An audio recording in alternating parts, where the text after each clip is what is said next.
Hi, this is Jim Paff. If you like the content that you see here, please like and subscribe to our channel, and be sure to follow us at politicsisn'tnice.com. You can also go to locatejim.com. Thank you. I got to tell you, I haven't been able to verify the authenticity, but there's that video going around with this one lady, and this lady is saying that Dr. Fauci took away an opportunity for her to get a patent on something because he wanted to get it himself, and saying that he's really the center of all evil. I haven't been able to verify the veracity of the video yet, but what it does expose one thing that's there. There is legislation that was passed in 1995 that allows a lot of these doctors that are connected with the NIH, the National Institutes of Health, and CDC, and universities, and it really might be causing some major problems in our reliance on the science, because the science has such a corrupt component of some of these government hired researchers, where they're making all this extra money, and this is kind of clouding some of this stuff. These are the sorts of things that Government Accountability Institute exposes. But this might have some real effects on what's going on with this pandemic, even if I don't know about this lady's claims, but this general problem really seems to be exposed as we go through this. Yeah, I mean, one of the first things I learned, Jim, in college economics was incentives matter. And I think a lot of times, particularly people that are, more on the political left, they have this notion that in the private sector, it's everybody focused on themselves. But in the public sector, it's all this benevolence. And the reality is, I believe that generally human beings are human beings. There obviously are variations and differences, but profoundly, ultimately, if you are in the government bureaucracy, you respond to a certain set of incentives. And that's why you spend a lot of time in Washington, D.C. in positions of power, and you've seen it.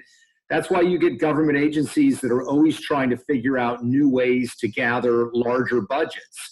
To be able to hire more people, which will mean a bigger salary and more power. So these incentives really matter. And I think the notion that, well, let's just let the doctors and the medical professionals talk and listen to them. They're human beings like we are. And in fact, there's a lot of debate within medical circles. There is no consensus. And you add on top of that the fact that a lot of people that are government researchers, they have patents. And depending on what kind of drug we end up realizing is going to help deal with COVID-19, the patent holders there could stand to make a lot of money. Again, like you said, we don't know. We don't know about these claims. We don't know about all the details, but that ought to be a factor. That ought to be something that we're aware of, and not be shocked, as in the movie Casablanca, shocked that there's gambling going on, because this is the way human institutions work, and it's one of the reasons that I am a big advocate of limited government. Power corrupts. It doesn't matter if you're wearing a lab coat or whether you're wearing a lawyer's outfit. Yeah, it's so true. And in fact, one of the things that I've talked about, as inefficient as this might be, the reality is the decisions that need to be made around all that's going on with COVID right now, or any similar emergency, have to be made by the politicians, because those are the people we elect. And Correct. We take the advice of medical people. I mean, they've got good information.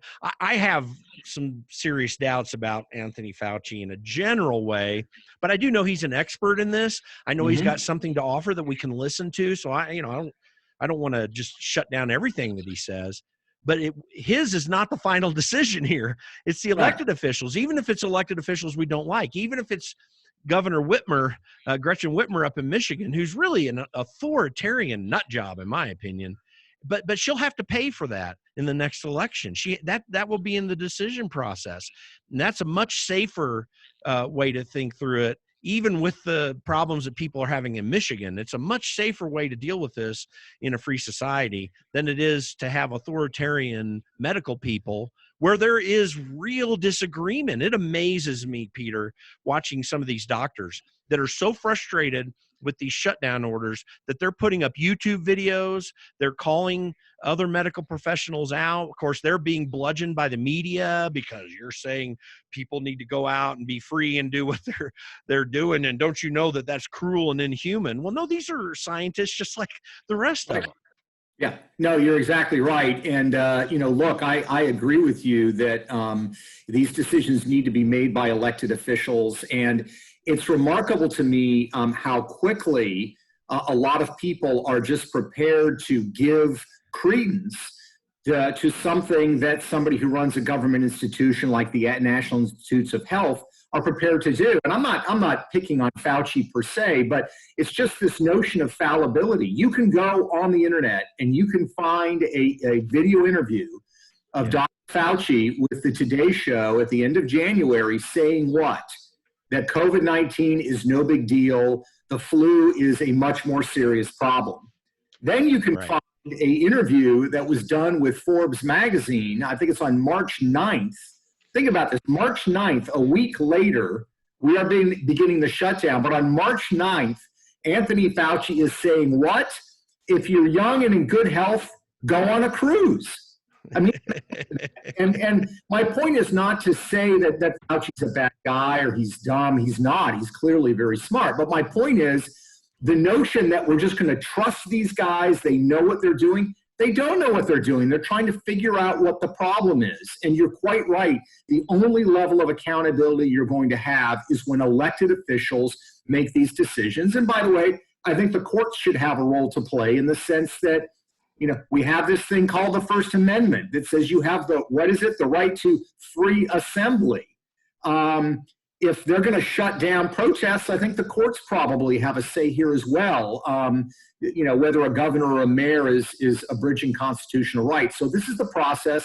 I think if you look at what's been done at the federal level, and of course the federal government has limited powers. Most of the power in dealing with a pandemic is at the state level. Trump and Fauci would probably say that they're generally on the same at the same place. That Trump has essentially done what Fauci has asked, and Fauci has attested to that. So it's going to be interesting 6 months from now, Jim, looking forward, when we do a reassessment to see how often, how bad the government bureaucracies were in actually assessing the nature of the threat that we're going through right now.